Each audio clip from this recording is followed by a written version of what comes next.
Hello, in this video we'll discuss how we write chemical reactions on paper and how we balance these reactions with the correct ratios between the reactants. In a chemical reaction, the starting substances are called the reactants or reagents, and the resulting substances are called the products. There are many types of chemical reactions, and often the properties of the reactants and properties of the products can be very different. For example, sodium metal reacts violently with water, creating hydrogen gas that usually catches fire. Chlorine gas was used as a chemical warfare agent in World War I and has a very nasty effect when inhaled. But when reacted together, they produce sodium chloride, a relatively harmless substance that we shake onto our food as table salt. For every reaction, we write the reactants on the left, joined by a plus sign, and the products on the right, also joined by plus signs, as if being added together. Then we separate the reactants and products with a single or double-headed arrow, showing that we're writing a chemical reaction. In this example, we write the equation for the phrase, molecular hydrogen reacts with molecular nitrogen to form ammonia. The word molecular in front of hydrogen and nitrogen specifies that we are talking about H2 and N2 instead of atomic hydrogen or nitrogen, which would just be H or N. And now on the bottom of the slide we have our chemical equation. But wait, what are we missing here? This equation is not balanced. If you look at the picture on the right, it shows one purple nitrogen molecule reacting with three gray hydrogen molecules to make two ammonia molecules. So we need to include this in the chemical equation that we wrote, which we do by adding coefficients in front of the molecular formulas.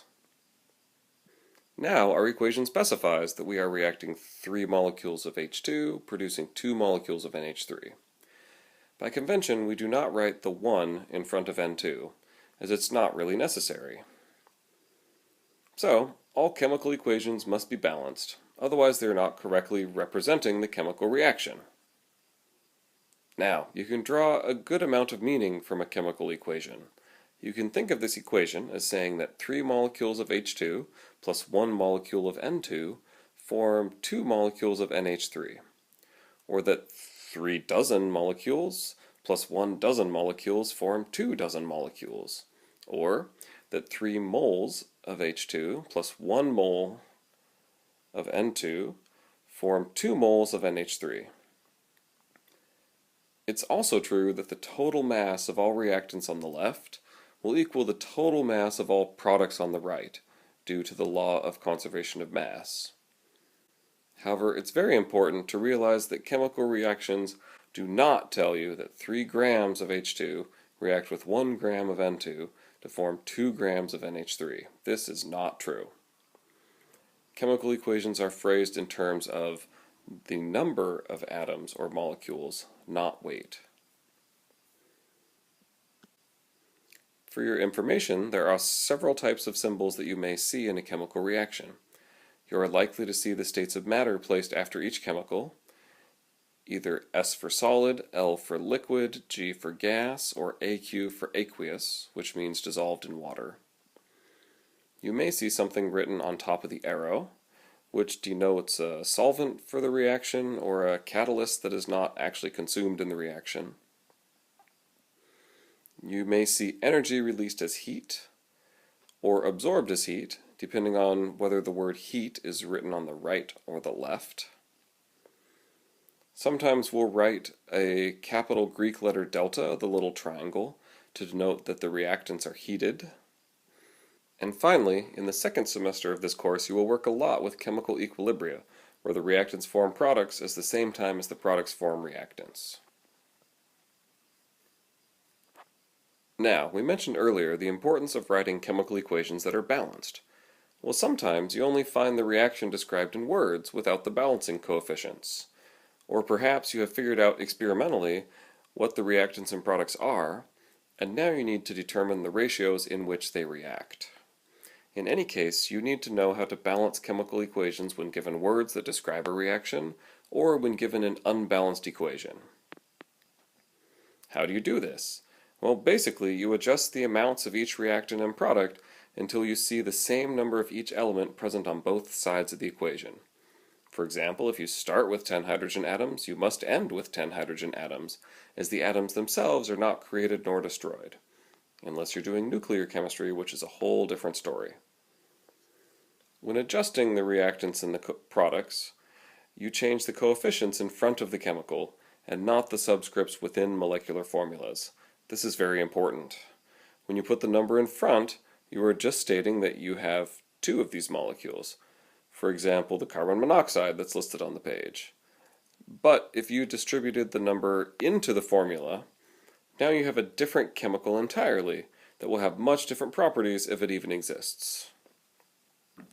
So here we have the unbalanced example of the combustion of ethane, which is a precursor to ethylene, which is used to make polyethylene plastics. Like most hydrocarbons, ethane will burn in oxygen to make carbon dioxide and water. How do we go about balancing it? Here is my suggested plan of attack. Ultimately, it doesn't matter how you do it, as long as you end up with the same number of elements on each side. Alright, first, write down the equation. Simple. Then, start by balancing elements that are present only in one compound on each side. In the example at the bottom, carbon and hydrogen are present in only one compound on each side, so we'll start with those. I see 2 carbons in ethane on the left, but only 1 carbon on the right, so we'll write a 2 in front of CO2. This balances the carbon. Now, there are 6 hydrogen atoms in ethane, but only 2 in water, so we need to write a 3 in front of H2O. This leaves us with 6 hydrogen atoms on the right side, because 3 times 2 equals 6. In other words, we have 3 water molecules, and each water molecule has 2 hydrogen atoms, so we have 6 hydrogen atoms total. Okay, the next step is to balance elements present in more than one compound on a side, followed by balancing free elements. Oxygen is both in this example. So, looking at our equation, currently we have 2 CO2 molecules, each one with 2 oxygen atoms. So there's 4 oxygen atoms there. Then the water has 1 oxygen atom per molecule, and with 3 water molecules that gives us 3 oxygen atoms, for a total of 7 oxygen atoms on the right side. Now when looking at O2 on the left, it's pretty difficult for us to get 7 oxygen atoms when they only come in packs of 2, so to speak. So let me show you a little trick to make it easier. We'll write 7 halves in front of the oxygen atom. 7 halves times 2 equals 7, so that gives us the right number of oxygen atoms on the left side. Now, a fractional coefficient is not generally allowed in a chemical equation, so we'll have to clear it later. It just sometimes makes life easier when balancing the equation. Okay, so the next step is to clear any coefficient fractions. Since we just wrote 7 halves, we need to get rid of it by multiplying every reactant and product by 2. So this gives us 2 ethane molecules, 7 oxygen molecules, 4 carbon dioxide molecules, and 6 water molecules. Let me clean this up to give our final answer. Here we go. Now, let me talk about the last 2 steps in the suggested plan of attack. Step 6 says to reduce subscripts if possible.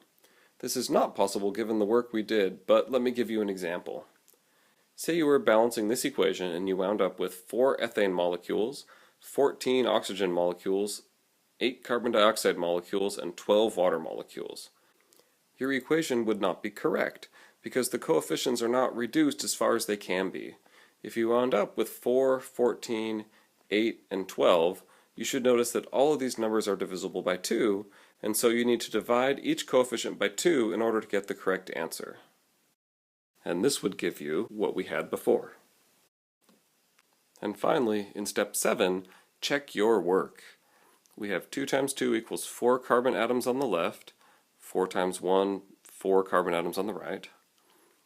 2 times 6 equals 12 hydrogen atoms on the left, and 6 times 2 equals 12 hydrogen atoms on the right. 7 times 2 equals 14 oxygen atoms on the left, 4 times 2 plus 6 oxygen atoms on the right, which is 14. So as long as you have the same number of atoms on each side, and your coefficients are reduced to their lowest possible integer values, then you have the right answer no matter how you did the problem. So it's always a very good idea to check your work when you've finished balancing an equation. Again, you don't have to memorize these steps or necessarily follow them. They're just helpful in balancing the equations more efficiently. The overall idea behind the steps is this. Balancing elements present in more than one compound on each side, step 3, is the hardest part. So balance the easier elements only present in one compound per side, step 2, first, because if you do it the other way around, you will mess up the harder step by performing the easier one second. Finally, free elements gives you lots of flexibility, sort of like a get-out-of-jail-free card, so it's good to save those until last when they can help you get out of a jam. Okay, now it's time for another example. Looking at this equation, sulfur and oxygen are both present in only one compound on each side, and aluminum and hydrogen are both free elements. So let's start with the sulfur. The aluminum sulfate product on the right has 3 sulfur atoms overall, because the SO4 is contained within a parenthesis which is multiplied by the subscript 3. On the left, we only have 1 sulfur atom in the sulfuric acid, so we need to add a 3 here. By doing so, we also balance the oxygen. There is now 3 times 4 equals 12 on the left, and 4 times 3 equals 12 on the right. Great. Now we can work on the free elements. By looking at the equation, we see that we need 2 aluminum atoms on the left, since there are 2 on the right. Finally, we see that there are 3 times 2 equals 6 hydrogen atoms on the left, so we need to add a coefficient of 3 to the hydrogen on the right to make this balance. Finally, please do check your work. You may find it helpful to write a summary of the reactions and products in a format like this. Now we can count all the atoms on each side of the equation, and we see that they are the same. Excellent. Since we can't reduce the coefficients to lower numbers without resorting to fractions, we're done. One thing I want to point out about this problem. Did you notice how the SO4 is always present as a unit? We haven't taught you this yet, but SO4 in this case is a polyatomic ion known as sulfate. This means that the SO4 stays together throughout the reaction, so you can balance it as a single SO4 unit if you'd like. It tends to make things easier. This is why the orange box on the last slide said that you can balance polyatomic ions as a group, because of examples like this. Okay, now here are 2 relatively easy examples. We'll have some harder examples on the worksheet in class, but start with these for now. Please pause the video to work on these problems. After you resume, I'll explain the answer to the first one, and then the second one will be the content for the pre-quiz question for this video.